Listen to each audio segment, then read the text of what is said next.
Welcome to Inside Out. Today, we delve into the dark and gruesome world of ancient executions, from eaten alive by rat, mouth forced open as heated gold was poured down their throat, to skinned alive.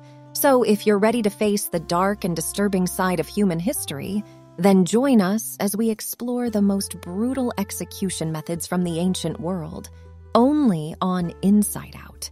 And don't forget to subscribe to our channel for more fascinating insights into the past. The Brazen Bull.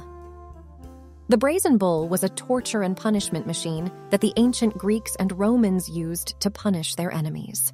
This brass or copper statue of a bull as big as a person was hollow so that people could be locked inside its stomach and then roasted alive.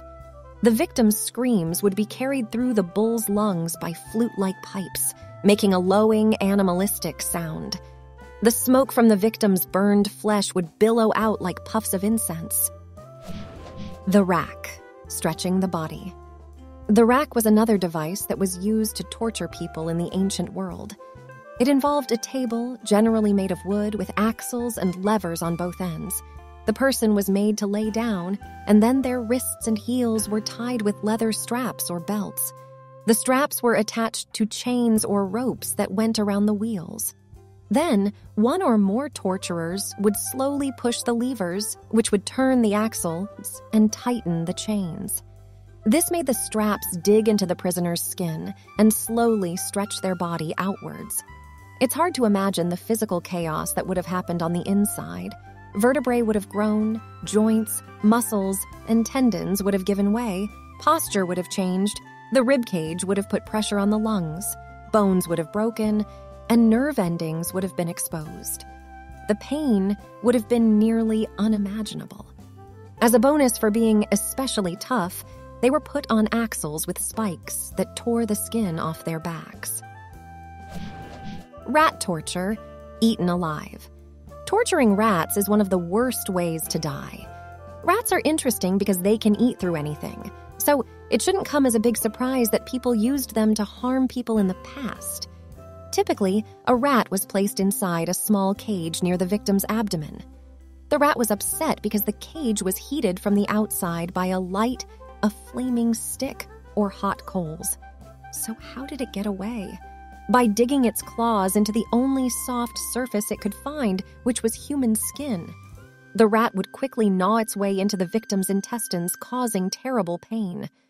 This method worked well to get information out of prisoners and played with their minds, giving the torture a psychological factor. Molten gold, scorched from the inside. The Romans and the Spanish Inquisition may have done this more often than is known, especially on both sides of the Atlantic Ocean. The method is easy to understand.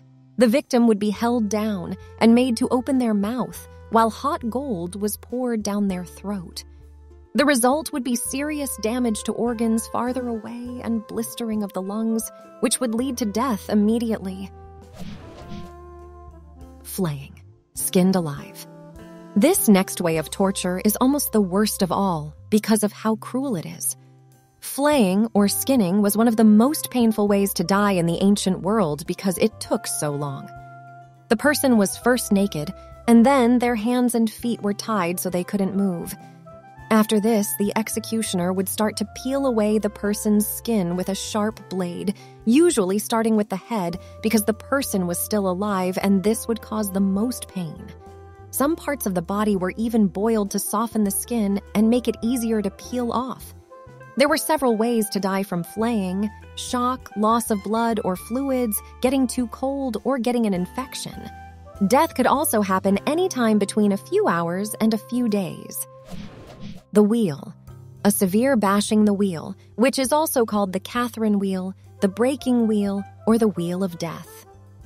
In the ancient world, this cruel mechanism was usually used to kill people in public.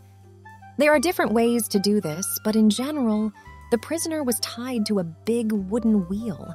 The goal wasn't to kill them, but to seriously hurt them. The executioner started by breaking their leg bones, then moved up.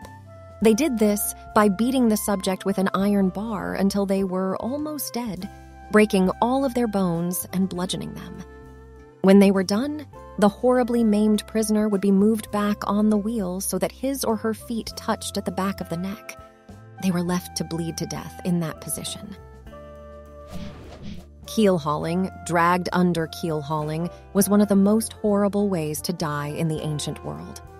This way of torture got its name from the Dutch word keelhaulen, which means to drag along the keel.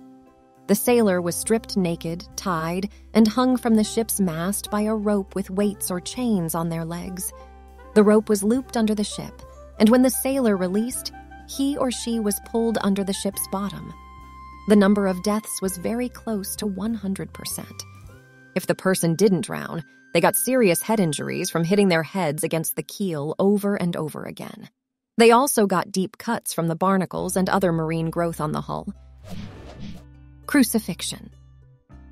This was done as far back as ancient times and as recently as the 20th century. The Assyrians and Babylonians were the first ones to use it. Then came the Persians, Alexander the Great, and the Phoenicians, who brought it to Rome in the 3rd century BC. The person being crucified was tied or nailed to a cross, which is a long wooden beam. To support the weight of the person, nails were driven through the bones below the wrists. It was a brilliant placement because no major blood vessels were hit. Only the median nerve was hit, which would cause the fingers to lock and the hands to bend down in a painful contracture. The feet were nailed to the vertical part of the cross. When the legs got weak, the arms had to hold up the body, which pulled the shoulders out of their sockets. Soon, the elbows and wrists would grow and the arms would be a few inches longer. At this point, the chest had to support the weight of the body, which made breathing hard and led to death. Thanks for watching. If you enjoyed this video, make sure to hit the like button and subscribe to our channel for more fun and interesting facts about the world we live in. Don't forget to turn on notifications so you never miss a video. And if you have any suggestions or topics you'd like us to cover, let us know in the comments below. Thanks again for watching, and we'll see you in the next video.